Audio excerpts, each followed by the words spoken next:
Hey, what's going on, guys? It's your boy Taz coming at you with another Digimon episode review, breakdown, discussion.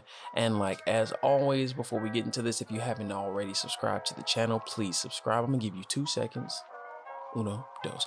Okay, so now let's get into this, the Sword of Hope. So what we discover in this episode is that Seraphimon, if you have not watched Digimon Spirits, you probably don't know who this individual is or who this mon is. Just know it is very creepy, but it has been tasked to collect data on the Digidestin or just overall across the digital world in regards to creating the perfect body for Millenumon, as the Destin are getting closer to Faga that we find out from the devimon. And Seraphimon has collected a few of the squad. He got Yamato, he got Tai, he got TK, and he got Izzy. He separated them from Joe, Mimi, and Sora, and in this one particular little ball of his body, it seemed to be like a shadow realm of sorts. Now within this realm, the Digidestin are currently fighting off vestiges or like I said, shadows of previous Digimon that they have fought, seen, and or encountered, or more so that they've done physical battle with. Now we do find out again, this all Seraphimon does is watch. It collects information, it collects data. So this is all stuff it's pulling from what I assume is what it's seen and regurgitating it back. That's kind of how it feeds. It weakens its enemies by just basically making them fight until they die, and then it collects their data, which I was like, okay, that's really weird. A really weird way of eating, but if that's how you have to eat, who am I to tell you how to eat, you know? But while in this realm, it gets down to what this whole episode is truly about: hope. And you know who that involves. That involves our boy Takeru, or TK, however you want to say it, him and Angemon. And we're reunited with Devimon. Now, this Devimon is not your typical Devimon. Like, this Devimon it was a shadow, but it wasn't like your typical shadow. Like, it was almost a real life vestige brought to life by some other means, having Angemon there. And we find out that this Devimon was created from when Angemon had been just submerged and falling into that abyss of darkness for what appeared to be years, or however long that was, from a few of his wings that had just molted away and given birth to it. And from that point, it was trying to corrupt him and allow him to further sink into darkness. Because as you recall, when he was a Seraphimon, you saw him turn into the Dark Seraphimon, and then slowly from there, he just kept digivolving until he was who he was. Now, no telling where that would have went, or I just would imagine he would have stayed a Dark Seraphimon, and which would have been a lot cooler. But this is where we get our Devimon. This is how we get our never dying Devimon, because he's actually tied to Angemon. He's like, so long as you're alive, I will never die. I was like, well, you're just a virus at this point. You're just a parasitic virus. Now, he lets him know that you're a holy Digimon, and at this point, with the power you guys are born with, just created with, you can control the digital world, or just control the world in general. But that's kind of not what Angemon is about.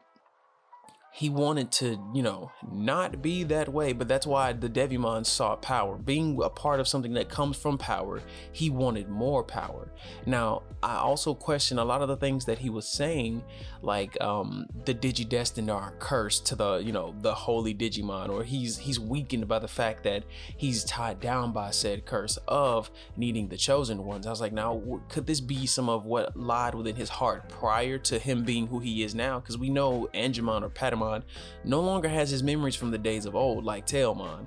So I'm like, maybe these are some of his older thoughts. Like, maybe he thought, maybe if I would just been a little bit more powerful and I didn't need the chosen, from so long ago or whatnot, I could have possibly done more, or I wouldn't have ended up in the situation that I'm in, and Millenumon would have been gone for what appears to be the end of all time. So no one can actually say, but as that's going about and Angemon is doing his best to fend off against his shadow, basically fighting his own inner demons, he gets bombarded by more shadow vestiges of Devimon, and they gang up on him and put those minks to him. If you don't know what minks are, just imagine your fists and the sound that it makes when it impacts. Mink, mink, bop, bop, however you're used to hearing fists meet face.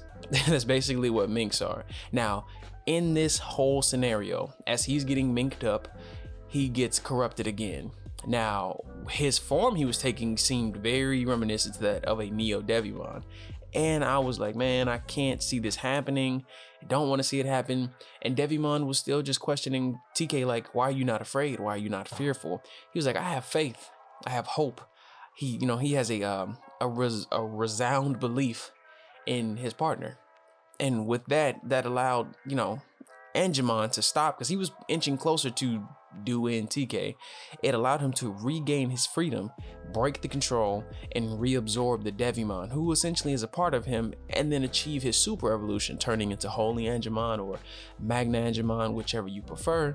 And then from there, he freed the rest of the crew from I keep wanting to say Seraphimon, Sephirothmon's bubble, and then that's kind of where the episode ended. We do know, like I said, Sephirothmon is made up of 10 pieces, so that wasn't the end of it, but we do see the main piece finish gathering the data, from everything that had happened. And let me not forget to mention that he actually did use some of the guys' moves as the group outside tried to attack the bubble. He ended up using Metal Greymon's Giga Destroyer and Wergarurumon's Kaiser Nail. So no telling how this will reflect way later down the line in regards to when Millennumon's perfect body is created. And I'm hoping it's not like the perfect body we've grown to know, like a new design. That's just something I want to throw out there. So now, as we see Holyangemon in the sky, everyone's reunited again. You see him still having a conversation with what appears to be the dark side of his arm, which I always thought was just an aesthetics choice. Like, oh, this is really cool, this is neat, or just that blackened arm, or more, it looked like leather, like a leather arm guard of whatnot.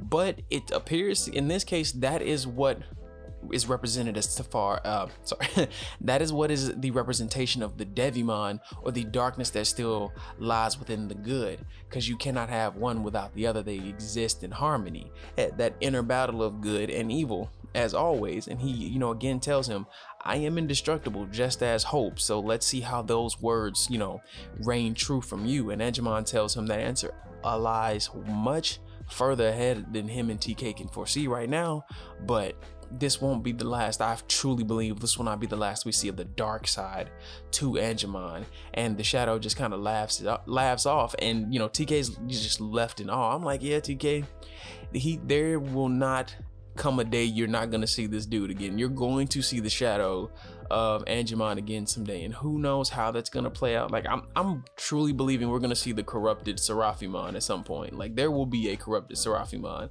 There's no way you give us this dark, imagery absorbing the shadow back into self, this allegory for light and dark, and then it just doesn't come out some point later, like when they've hit the wall, like when things get bad, before we get whatever the super evolution is, or the different varying chains of evolution, or the next big bad thing or good thing that turns Tai and Matt into the saviors. I do believe the holy Digimon are gonna be tested. But since we've made it to the end of the video, guys, tell me what you think down below in the comments. How did you feel about this?